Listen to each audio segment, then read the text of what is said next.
하나님 말씀 보겠습니다. 하나님 말씀 열왕기상 21장 27절 말씀입니다.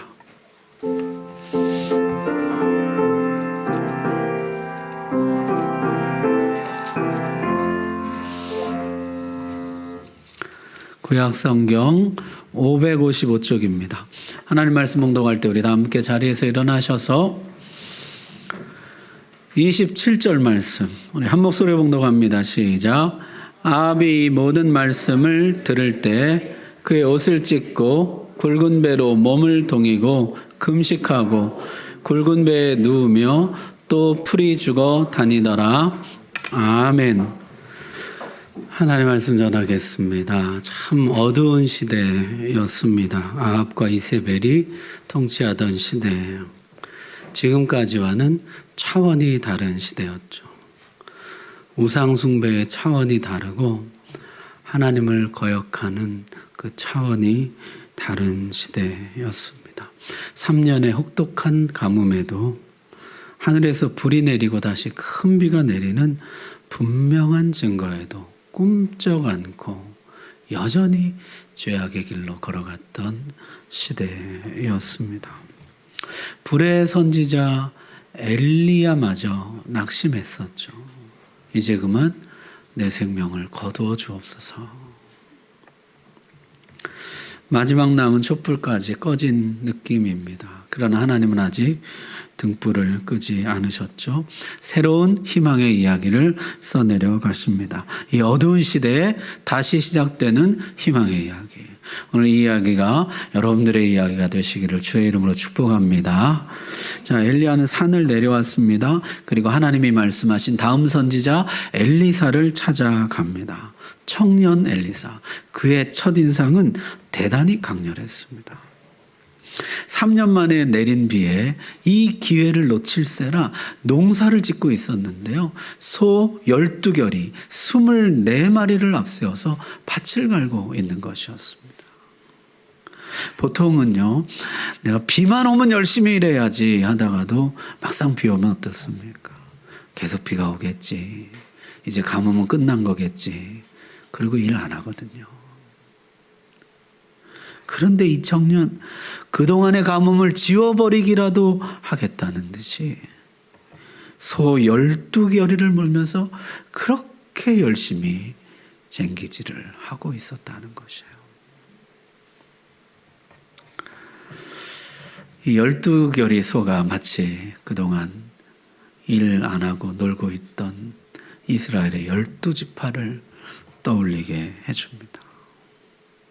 이들로 하여금 다시 하나님 앞에서 일하게 하는 사람. 엘리야는 겉옷을 던졌습니다. 선지자로 부른 것이죠. 엘리사가 곧바로 응답합니다. 가서 부모님께 작별을 고하고 오겠습니다.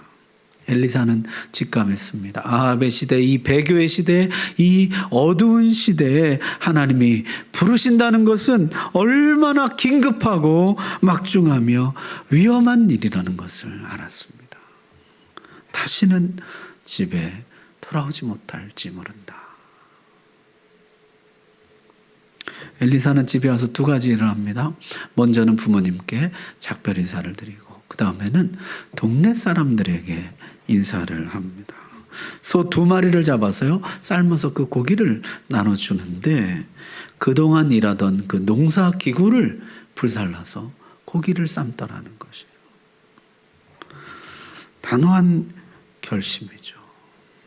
돌아갈 다리를 스스로 끊는 것입니다.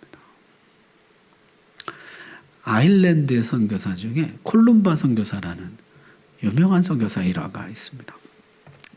이분이 563년에 스코틀랜드에 복음을 전하러 갔어요. 근데 이게 잘 안 되는 것이에요. 사람들이 복음을 잘 안 받아들이고 열매가 없는 것입니다. 그래서 이 콜룸바 선교사가 어떻게 했을까요? 타고 온 배를 불질렀습니다. 스스로 테러를 끊는 것이에요. 집에 돌아가고 싶은 마음이 생길까 봐 스스로 불을 지르고 내 생명 여기에 묻겠습니다. 지금 엘리사가요, 스스로 테러를 끊는 것이요. 타고 온 배를 불지르는 것이요.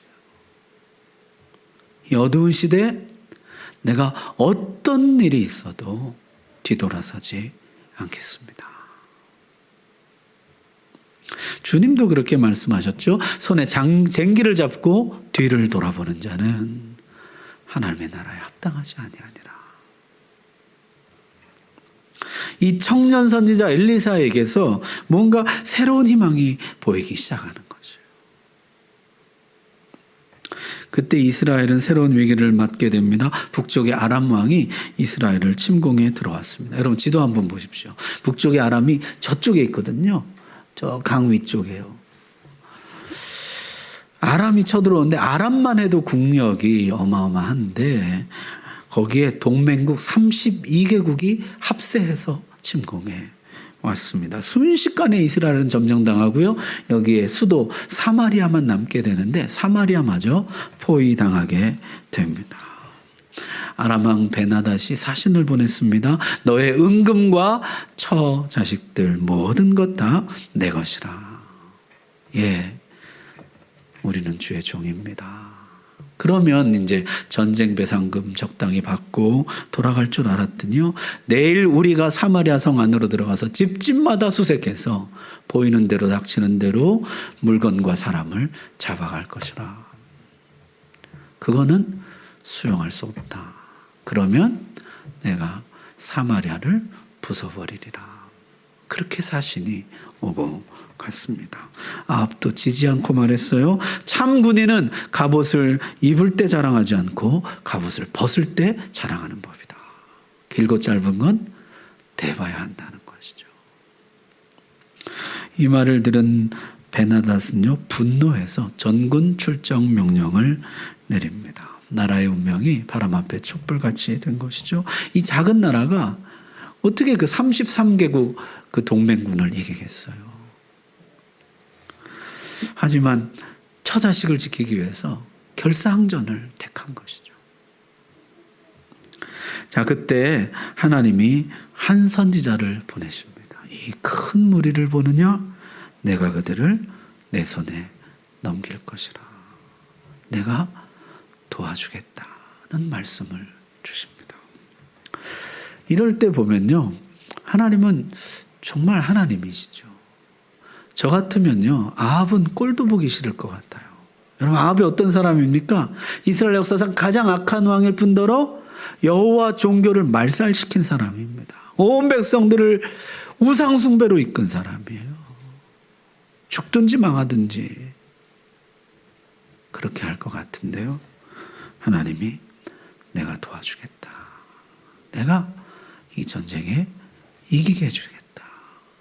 그러면서 그 이유를 이렇게 말씀하세요. 13절 보십시오. 한 선지자가 이스라엘의 아합 왕에게 나아가서 이르되 여호와의 말씀이 내가 이 큰 무리를 보느냐? 내가 오늘 그들을 내 손에 넘기리니. 우리 노란 글씨 같이 읽어봅시다. 시작. 너는 내가 여호와인 줄을 알리라. 아멘. 하나님이 내가 이 군대를 너에게 넘겨줄 것인데 나는 네가 이 일로 인하여서 내가 여호와인 것, 내가 하나님인 것, 내가 참신인 것을 알기 원한다 하셨습니다. 나는 네가 깨달으면 좋겠다. 나는 네가 참 하나님 여호와 한 분 하나님을 깨달으면 좋겠다 하셨습니다. 하나님 정말 위대하시죠. 노하기를 더디하시고 은혜와 긍휼이 한이 없으신 것이에요. 지금 이 순간에 아합을 도와줄 사람은 아무도 없습니다. 바알은요, 갈멜산에서나 지금이나 여전히 침묵하고 있습니다. 33개 나라 연합군에 맞서서 어느 나라가 도와주겠어요? 같이 망하려고. 아합이 물었습니다. 어떻게 하면 이길 수 있습니까? 그때 하나님 주신 답이 14절이에요. 14절 우리 같이 한번 읽어볼까요? 시작. 아합이 이르되 누구를 통하여 그렇게 하시리이까? 대답하되 여호와의 말씀이 각 지방 고관의 청년들로 하리라 하셨나이다. 아멘. 누구로 하신다고요? 청년들로. 내가 청년들로 이 일을 이룰 것이라. 청년들, 또 다른 성경에는 젊은 장교들 이렇게 번역했어요. 청년들, 젊은이들, 젊은 장교들을 통해서 이 일을 하시겠다 하십니다. 여러분, 어려운 싸움일수록 사실 노련한 장수를 붙여야 되는 거잖아요. 그런데 청년 장수들을 세우라고 하시는 것이에요. 새로운 시대를 시작하시겠다는 것이죠. 세웠더니 청년 장교가 232명, 그를 따르는 무리가 7,000명이었습니다. 이 7,000이라는 숫자가 상당히 상징적이죠. 앞에 호렙산에서 하나님의 엘리야에게 내가 바알에게 무릎을 꿇지 않는 새 시대 새 사람 7,000을 남겨둘 것이다 하셨잖아요. 이 적의 공격에 두려워하지 않는 남은 자 7,000이 여기 일어나는 것이에요. 청년 군대가 출정했습니다. 그 모습을 본 아람 왕 베나닷은요, 기가 막혔어요. 항복하러 오든지 싸우러 오든지 무조건 잡으라. 그런데 뜻밖의 일이 벌어지기 시작했습니다. 이 청년 군대가 가는 곳마다 아람 군대가요, 낙엽같이 쓰러지는 것이에요. 적들의 대오가 깨지고 그 전열이 흐트러지기 시작하는 거죠. 그러더니 아람 군대가 도망치기 시작했습니다. 이스라엘은 이날 이길 수 없는 적을 이기게 됩니다. 마치 광야 2세대가 광야 1세대가 하지 못한 일을 하고 약속의 땅을 정복했던 것처럼 청년 군대가 아람 군대를 진압해버린 것이에요. 하나님은 2세대, 다음 세대, 청년 세대를 굉장히 소중하게 여기십니다. 여러분, 출애굽 때도 그런 일이 있었죠. 바로가 타협안을 제시했습니다. 기성세대만 가고 다음 세대는 남겨두라. 하나님 뭐라고 말씀하십니까? 절대로 불가하다. 다음 세대가 우리의 미래고 희망이라. 반드시 같이 가야 된다 하셨습니다. 여러분, 시내산에 와서도 첫 제사 드릴 때 누구 보고 제사 드리라 그러셨어요? 24장 5절 말씀, 이스라엘 자손의 청년들을 보내어 여호와께 서로 번제와 화목제를 드리게 하시고, 지금 시내산에 하나님의 임재가 충만합니다. 모세는 산꼭대기에서 하나님을 독대하고 있고 산 중턱에 70장로가 올라와서 하나님과 그 즐거움을 만끽하고 있습니다. 이 충만한 순간에 하나님은 청년들을 생각하십니다. 시내산의 첫 제사 청년들로 드리게 하라. 하나님, 이것이 모세만의 영광, 장로들만의 기쁨, 기성세대들만의 잔치가 되게 하지 말라고 하십니다. 청년들, 다음 세대들이 함께하는 미래의 잔치, 희망의 잔치가 되게 하라고 말씀하십니다. 그러나 이스라엘이 이 말씀을 놓치고 말죠. 사사시대에 일어난 원인이 무엇입니까? 여호수아와 함께 생존했던 장로들, 하나님을 경외하던 그 시대 사람들이 다 돌아가고 난 다음에 하나님을 알지 못하는 다음 세대가 일어났다는 것이에요. 다음 세대를 놓쳤다는 것이에요. 오랜 암흑기가 시작됩니다. 하나님은 여기 다시 청년들을 불러서 청년 군대를 일으키십니다. 새로운 시대, 새 희망을 시작하시는 것이에요. 여러분, 우리 교회에도 청년 군대가 일어나기를 바랍니다. 이 어두운 시대에 하나님의 살아계심을 온 세상에 밝히 드러내는 당당하고 씩씩하고 늠름한 청년들이 일어나기를 바랍니다. 이 일을 위해서 우리가 기도해야 돼요. 여러분, 청년들을 위해서 날마다 기도해 주시고 볼 때마다 격려해 주시고 축복해 주십시오. 청년들 무슨 행사한다 그러면 가서 밥도 좀 사주시고 간식도 좀 넣어주시고, 자, 우리 청년들한테만 좀 몰래 이야기하는 건데요. 누가 밥 사주나 잘 기억해 놨다가 나중에 장로 권사님 투표할 때 꼭 기억했다가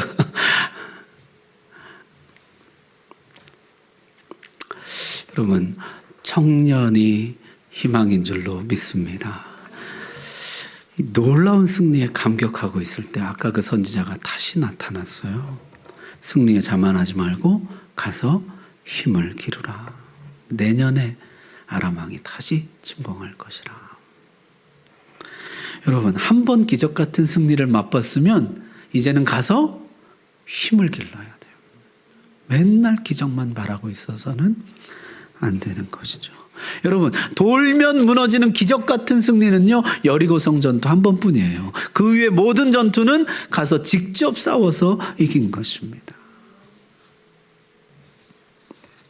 한편 아람 왕은 고심했어요. 절대적 전력의 우위를 가지고서도 우리가 패배한 이유가 무엇인가? 우리가 왜 졌는가?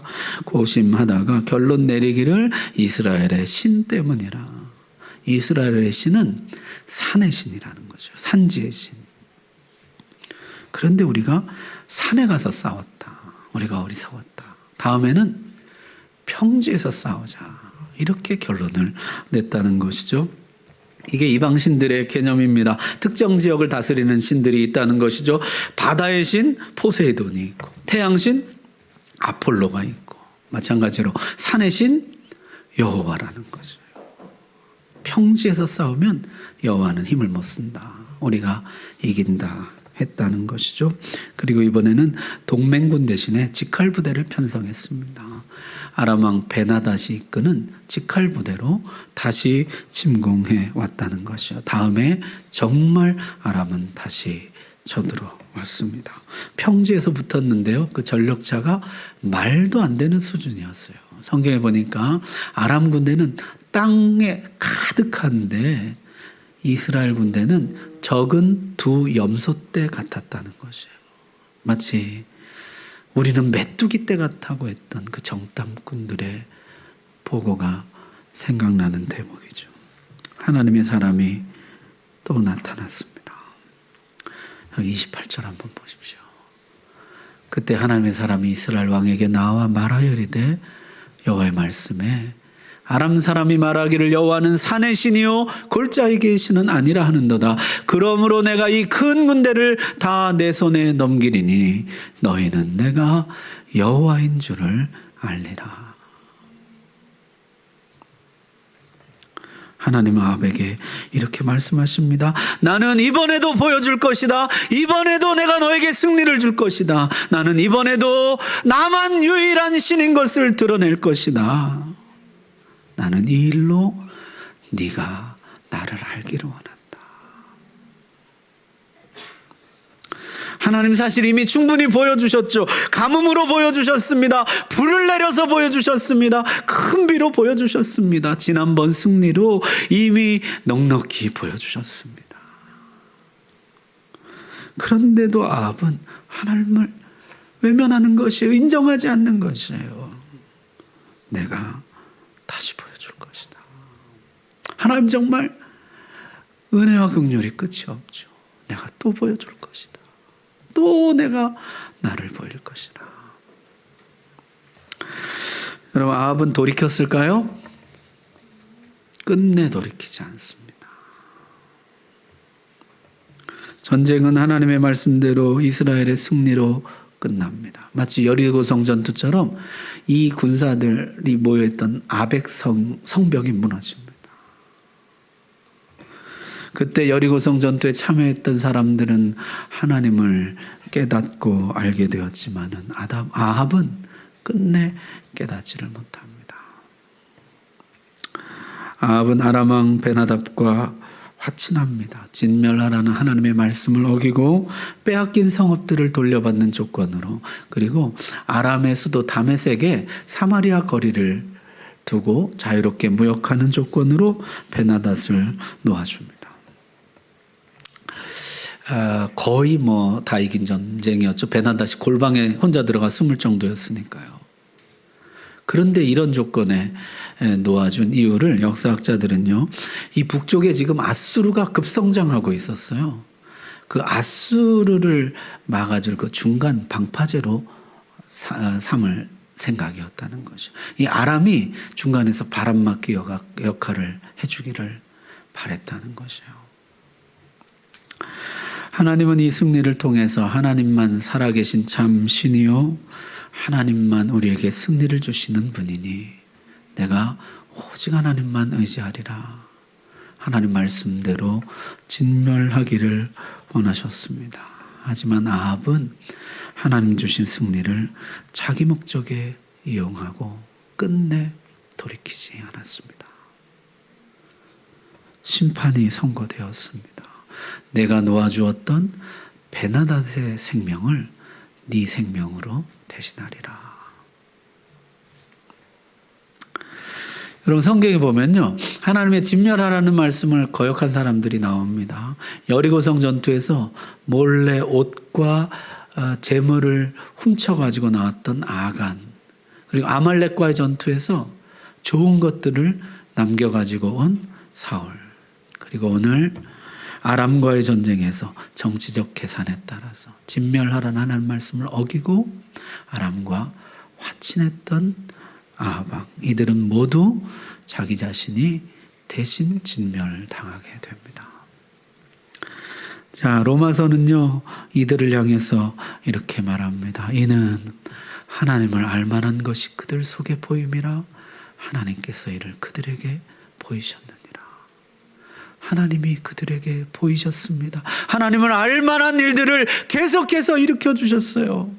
이길 수 없는 적들을 이기게 해주셨습니다. 또 승리를 주셨습니다. 또 도와주셨습니다. 하나님을 알만한 일들을 계속해서 일으키셨어요.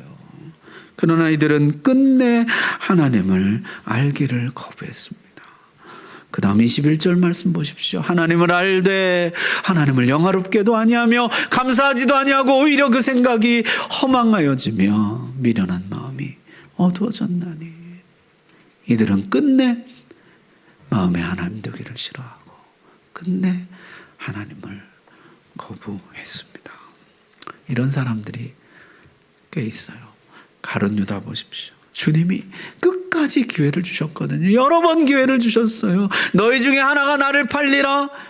떡 한 조각을 주시면서 그의 눈을 마주치셨습니다. 가서 너의 할 일을 하라. 끝까지 그에게 기회를 주었지만은 끝내 가룟 유다는 돌이키지 않았습니다. 여러분 구약의 발람 선지자도 한번 보십시오. 4번이나 저주를 하려고 그랬는데 하나님 막으시는 것이에요. 축복의 말씀을 주는 것이에요. 나귀가 입을 열어서 말을 합니다. 이 둔한 선지자의 눈을 열어서 칼을 들고 서 있는 하나님의 사자를 보게 합니다. 그런데도 돌이키지를 못하는 것이에요.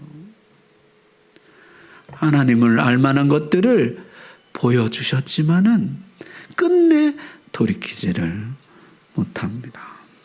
여러분, 인생에게 희망이 있다면 하나님이 계속해서 자신을 우리에게 알리신다는 것입니다.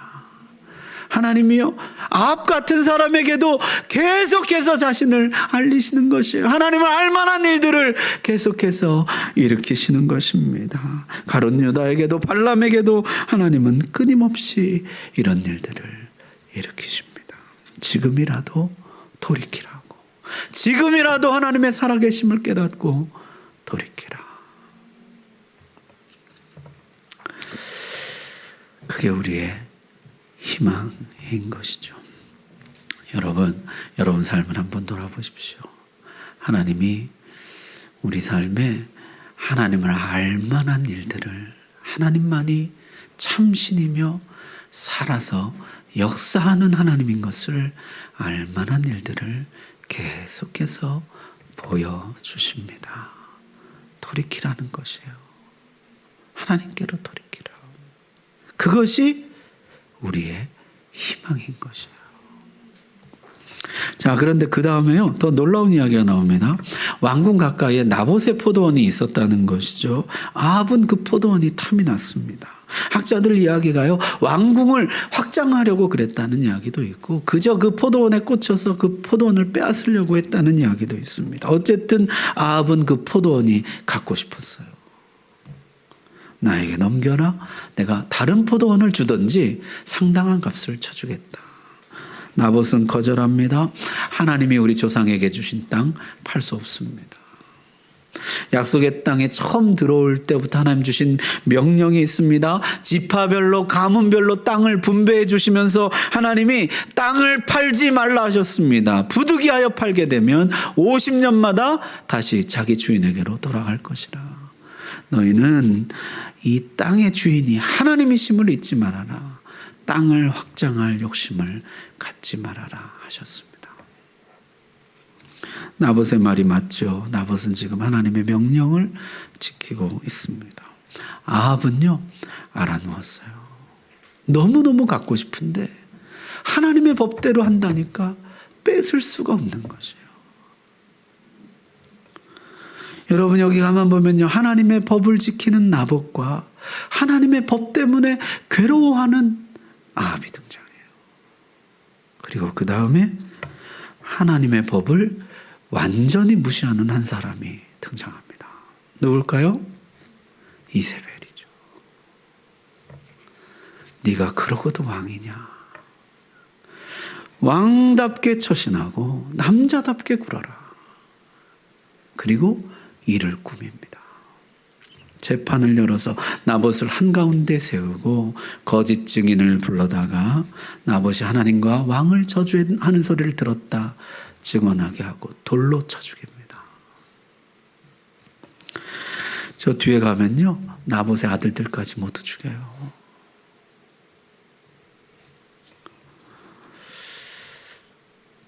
아마도 이 거짓 증인들도요, 쥐도 새도 모르게 처리해 버렸을 것입니다. 완전 범죄인 것이죠. 아합은 기뻐하며 포도원을 차지했습니다. 엘리야가 찾아왔어요. 아합이 경계합니다. 나의 대적이여, 또 무슨 일로 왔느냐? 내가 당신에게 하나님 말씀을 전하리라. 네가 죽이고 또 빼앗았느냐? 나봇이 피 흘린 곳에서 너도 피 흘리리라. 너에게 속한 모든 남자가 죽임을 당할 것이다. 너의 나라는 망할 것이요, 이세벨은 훨씬 더 비참한 죽음을 맞이하게 될 것이다. 최종 심판이 선고됩니다. 그런데요, 그 다음에 뜻밖의 일이 벌어지는 것이에요. 오늘 읽은 말씀 27절 다시 한번 보십시오. 아합이 이 모든 말씀을 들을 때 그의 옷을 찢고 굵은 배로 몸을 동이고 금식하고 굵은 배에 누우며 또 풀이 죽어 다니더라. 반발하고 발끈하고 그럴 줄 알았더니요, 아합이 옷을 찢고 굵은 배로 동이고 금식하고 누울 때도 배에 눕고 풀이 죽어 다녔다는 것이. 쉬운 성경은요, 이것을 이렇게 번역해 줍니다. 엘리야가 여호와의 말씀을 다 전하자 아합이 자기 옷을 찢었습니다. 그는 베옷을 입고 음식을 먹지 않았습니다. 누울 때에도 베옷을 입은 채로 누웠습니다. 그가 그렇게 한 까닭은 여호와의 말씀을 듣고서 두렵고 슬펐기 때문입니다. 그 말씀을 듣고 하나님 말씀이 두려워졌다는 것이에요. 이 자세를 하나님은 이렇게 말씀하십니다. 겸비함이라고. 아합이 내 앞에서 겸비함을 내가 보느냐. 하나님, 이것이 겸비함이라는 거예요. 심판이 연기됩니다. 여러분, 이거 참으로 놀라운 이야기죠. 다른 사람도 아니고, 아니 이거 하나로 용서해 준다고? 아합인데, 그렇게 악한 아합인데, 몇 번씩이나 기회를 줘도 하나님을 거절하던 아합인데, 이미 심판이 선고된 사람인데 하나님 말씀 듣고 두려워 떨었더니 하나님이 용서해 주었다는 거예요. 심판이 연기됐다는 것이요. 이걸 뭐라고 표현할까요? 압도적인 은혜. 아합의 악함보다 하나님의 은혜가 더 크다는 것입니다. 여러분, 열왕기상하는요, 바벨론 포로 시절에 기록됐습니다. 여러분, 바벨론 포로 시절이 어떤 시절이에요?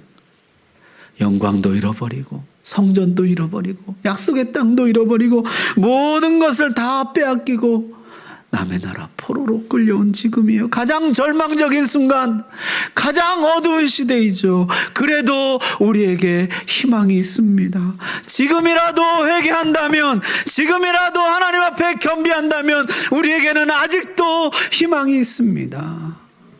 이미 심판이 선고됐을지라도, 이미 몇 번의 기회를 놓쳤을지라도, 이미 모든 것을 다 잃어버렸을지라도 회개한다면 하나님은 용서해 주십니다. 하나님은 심판을 연기해 주십니다. 하나님은 긍휼을 베풀어 주십니다. 그 메시지를 전하려고 쓴 것이 열왕기상하예요. 비록 우리가 하나님을 버리고 나라를 빼앗기고 여기까지 끌려왔지만은 지금이라도 우리가 회개한다면 우리에게는 아직도 희망이 있습니다. 하나님은 긍휼이 무한하신 분이시 때문입니다. 여러분, 아무리 상황이 나빠도 희망이 있습니다. 이미 심판이 선고되었다 할지라도, 여러 번 기회를 놓쳤다 할지라도, 이미 모든 것을 다 잃어버렸다 할지라도 아직도 우리에게는 희망이 있습니다. 하나님이 계시기 때문입니다.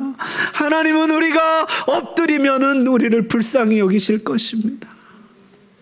우리가 회개하면은 하나님이 우리를 긍휼히 여겨 주실 것입니다.